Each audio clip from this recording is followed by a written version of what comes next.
Meet Uncle Sam. He has a lot of bills to pay. Almost $4 trillion worth every year. Uncle Sam's income is a little over $2 trillion per year. To make up the difference, the deficit, he does what most Americans do. He borrows money. When Uncle Sam takes out a loan, he calls it a bond. Bonds can be held by banks, investors, or even foreign governments.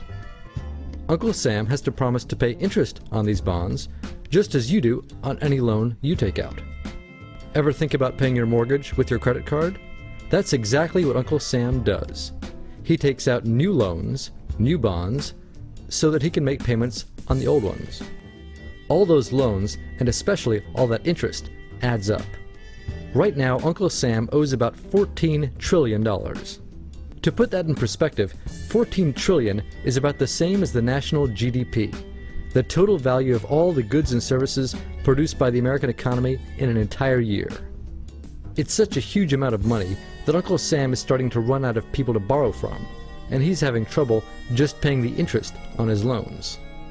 The obvious solution would be to either cut spending or increase taxes. But if he cuts spending, the people that he's spending money on would complain that they don't have money to spend, and that he was hurting the economy.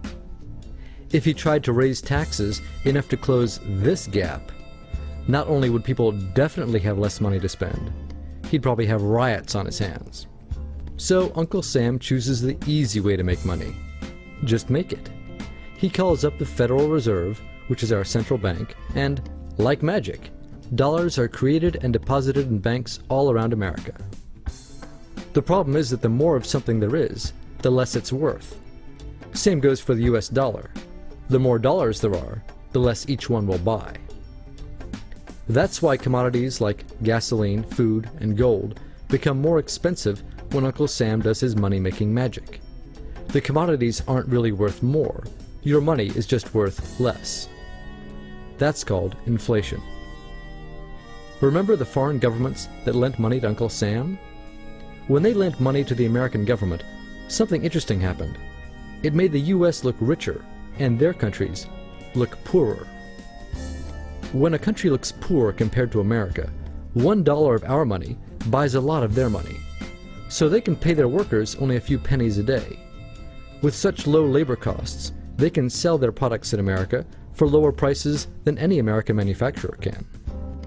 The easiest way for American companies to compete is to move their factories overseas and pay their workers a few pennies a day too. This contributes to a recession.